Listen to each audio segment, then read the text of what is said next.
আমরা দিচ্ছি দুধ, লিকুইড দুধ। এটা আমি আগে থেকে জাল দিইনি, সেই প্যাকেট থেকে কাটা দুধ আমরা দিচ্ছি 2 কাপ, আর আরও হাফ কাপ। মোট আমরা 2.5 কাপ দুধ দিলাম। আমি যা মাপ দেখাচ্ছি ঠিক সেই মাপে আমরা বানাবো, তবেই তালের পাটিসাপটা খুব সুন্দরভাবে যেমন দেখিয়েছি সেভাবেই তৈরি হবে। এবার আমরা তালের পাল্পটা দিয়ে দেবো এই দুধের মধ্যে। ফ্লেমটা কিন্তু লো করাই আছে। আমি কতটা দিচ্ছি একটু দেখুন, 2 চামচ, আরও আমরা দেব 3 চামচ দিলাম। দিয়ে আমরা এখন এই তালের পাল্পটা মিশিয়ে দিলাম দুধের সঙ্গে। এবার আরও দেব 1 চামচ দিলাম, আরও 1 চামচ দিলাম,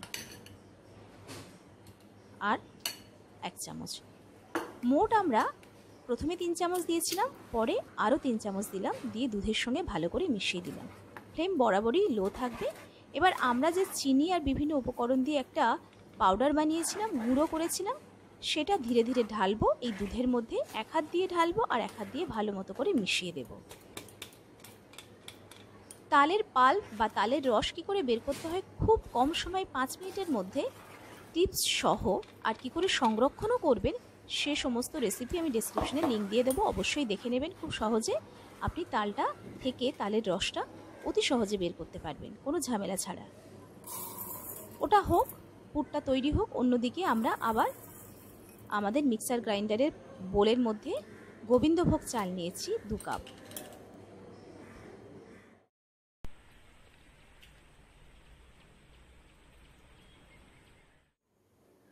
আমরা গুঁড়ো করে নিয়েছি, দেখুন খুব সুন্দর একটা মিহি গুঁড়ো হয়ে গিয়েছে। আমরা অনেকবার করে এটাকে গুঁড়ো করেছিলাম যতক্ষণ না একেবারে মিহি হচ্ছে।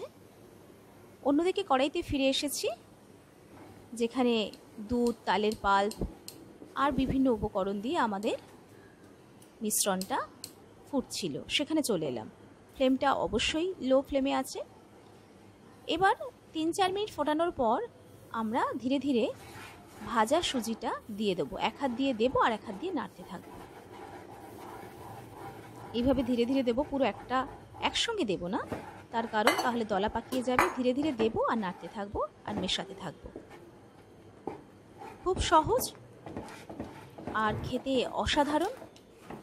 আর এই যে এতটা পরিমাণ তালের রস দেওয়া হয়েছে, তার জন্য পুরো তালের পাটিসাপটাটা তালের গন্ধে ভরপুর, অসাধারণ টেস্টের। আমরা এটাকে রান্না করে নেব যতক্ষণ না কড়াই থেকে উঠে আসছে।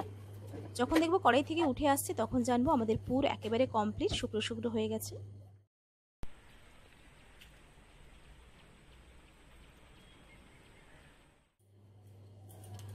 এবার আমরা অন্য একটা পাত্রে নিচ্ছি চালের গুঁড়ো, গোবিন্দভোগ চালের গুঁড়ো, যে চালটা আমরা এই মুহূর্তে গুঁড়ো করেছিলাম একটু আগে, সেটা একটা পাত্রে নিয়ে নিচ্ছি।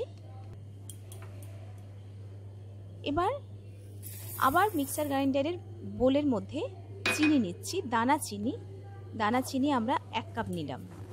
যা পরিমাণ দেখাচ্ছি তাই আমরা করব। 1 কাপ দানা চিনিটা আমরা ওই আমাদের যে আতপ চালের গুঁড়ো ছিল তার মধ্যে দিয়ে দিচ্ছি, মিশিয়ে দিলাম। এবার সামান্য একটু নুন দেব। এটা বাইরের যে ব্যাটারটা তৈরি করব। এবার 1 কাপ ময়দা দিলাম, সেই জন্য বাইরের অংশে আমরা চিনিটা একটু কমই দিলাম।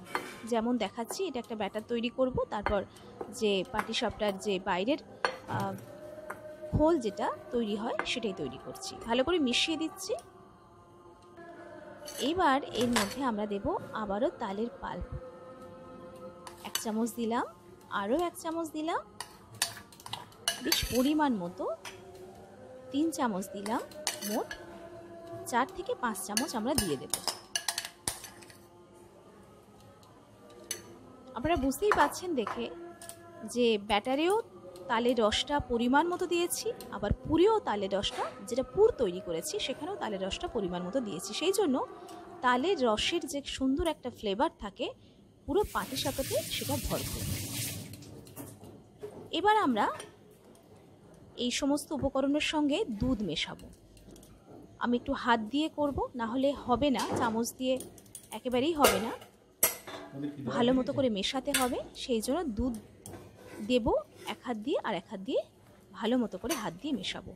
1 কাপ দুধ আমরা ধীরে ধীরে প্রথমেই ঢাললাম। আমি যা উপকরণ দেখাচ্ছি একদম সেভাবেই দিতে হবে। ভালো মতো মেশানো হয়ে গেলে আরও 1 কাপ দুধ আমরা ধীরে ধীরে ঢালবো। কারণ ব্যাটারের কনসিস্টেন্সি বা ঘনত্বটা ঠিক মতো না হলে যে পাটিসাপটা আমরা বানাতে চাইছি সেই বাইরের যে আবরণটা সেটা কিন্তু ভালো হবে না, মোটা হয়ে যায়, খেতে ভালো হয় না। খুব মোটাও হবে না, পাতলাও হবে না। যেমন আমি দেখাচ্ছি সেভাবে বানালে ঠিকঠাক হবে। আমরা 2 কাপ দুধ খুব ভালো মতো করে মিশিয়ে দিলাম। হাতের সাহায্যেই আমরা দেব। যদি ভালো লাগে অবশ্যই শিউলির হেসে সাবস্ক্রাইব করবেন। আমাদের বিভিন্ন রকম তালের রেসিপি তো আছেই, তাছাড়া বিভিন্ন রকম রান্না থাকে, কন্টেস্ট থাকে, অবশ্যই চোখ রাখুন। দেখুন খুব সুন্দর একটা কনসিস্টেন্সি চলে এসেছে, কিন্তু এরপরে অনেক কাজ বাকি আছে, সেটা অবশ্যই দেখাবো। এবার আমরা ঢাকনা বন্ধ করে প্রায় আধ ঘন্টা রেখে দেব। তার কারণ আছে, এটা একটু সেট হবে, আর সেই সময় আমরা সময়টা দেব। আধ ঘন্টা পরে ফিরে এলাম। দেখুন যতটা পাতলা ছিল তার থেকে কিন্তু ঘন হয়ে গিয়েছে, যেহেতু চালের গুঁড়ো ছিল, বিভিন্ন উপকরণ ছিল, সেগুলো দুধের সঙ্গে মিশে আরও ঘন হয়ে গিয়েছে। সেই জন্য আমি আরও দুধ দেব। সেটা কতটা বলে দিই, আরও হাফ কাপ। তাহলে টোটাল আমরা দিলাম এখানে 2.5 কাপ দুধ। ঠিক এই পরিমাণ দুধটা, যে পরিমাণ ব্যাটারের জন্য বিভিন্ন উপকরণ নিয়েছি, পারফেক্ট দুধের পরিমাণ, অবশ্যই সেটা দেবেন। দেখুন এই যে কনসিস্টেন্সিটা এলো, এটা কিন্তু পারফেক্ট কনসিস্টেন্সি। এটা দিয়ে আমরা পাটিসাপটার বাইরের বাইরের অংশটা খুব সুন্দর করে বানাবো। এবার কড়াইতে চলে গিয়েছি, ফ্লেমটা লো আছে, ভালো করে তেল ব্রাশ করে নিয়েছি। এইবার আমাদের ব্যাটার থেকে ভালো মতো, যখনই আমরা ব্যাটার কড়াইতে দেব 1 হাতা করে, তখনই ভালো মতো করে নেড়ে নেব, ঘেটে নেব। 1 হাতা করে দেব, দিয়ে হাতার পিছনটা দিয়ে আমরা এরকম যেমন দেখাচ্ছি প্লেন করে দেব, একটু ঘুরিয়ে ঘুরিয়ে বড় করে দেব। তাতে কি হবে, ব্যাটারটা ছড়িয়ে যাবে। আর হাত দিয়ে কড়াইটা ঘুরিয়ে ঘুরিয়েও ব্যাটারটাকে একটু ছড়িয়ে দেব, গোল করে দেব। যতটা সম্ভব গোল করা যায় সেটা আমরা করব। যখন উপরটা একটু রান্না হয়ে যাবে, বুঝতে পারবো কাঁচা ভাবটা কেটে যাচ্ছে, সাদা সাদা একটু হয়ে আসছে, মানে সিদ্ধ হয়ে আসছে, আপনারা দেখেই বুঝতে পারবেন। উপরের যে জলো জলো কাঁচা কাঁচা ভাবটা চলে যাচ্ছে, কালার পরিবর্তন হয়ে যাচ্ছে, ঠিক তখনই কিন্তু আমরা পুরটা দেব। যে পুরটা আমরা তৈরি করে রেখেছিলাম সুজি দিয়ে, বাকি উপকরণ দিয়ে। তালের গন্ধে মোমো করছে সমস্ত ঘর। এবার ঠিক এইভাবে যেমন দেখাচ্ছি এইভাবেই কিন্তু মুড়বেন আপনারা, ঠিক যেমনভাবে দেখাচ্ছি দেখুন। আর ব্যাটারের কনসিস্টেন্সি আমি আবারও বলছি, যেমন পরিমাণ আমি দেখিয়েছি সেই পরিমাণে নিলে কনসিস্টেন্সিটা পারফেক্ট হবে। তাহলে পাটিসাপটার বাইরের আবরণটা খুব সুন্দর হবে, টেস্ট হবে, মিষ্টি একেবারে পারফেক্ট। ঠিক এভাবেই আপনারা বানাবেন। আর উল্টে পাল্টে আমরা আরও 2-1 মিনিট সব সাইডগুলো একটু ভাজা ভাজা করে নেব। 2-1 মিনিট পর দেখুন বাইরেটা একটু উল্টে পাল্টে 2-1 মিনিট ভাজা ভাজা করে আমরা তুলে নেব। এভাবে পরপর আমি খুব সুন্দর করে ঝটপট দেখিয়ে দিচ্ছি। আমরা তুলে নিচ্ছি তালের পাটিসাপটা। কালারটা অসাধারণ আসে, কারণ এটা কোনো আলাদা করে কালার দেওয়া নয়, এটা তালেরই যে হলুদ লালচে কালার সেটাই এসেছে।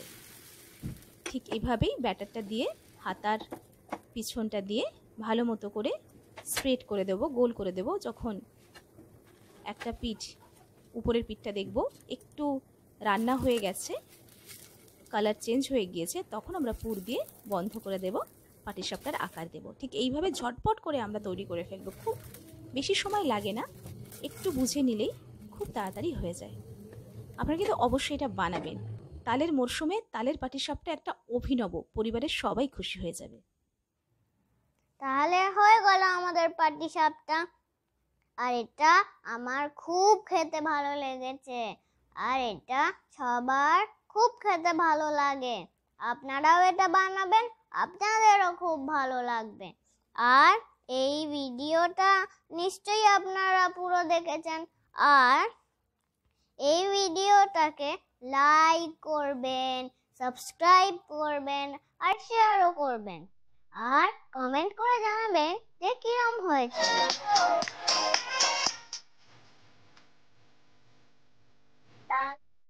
তাহলে আজকের মতো এই পর্যন্ত। নমস্কার।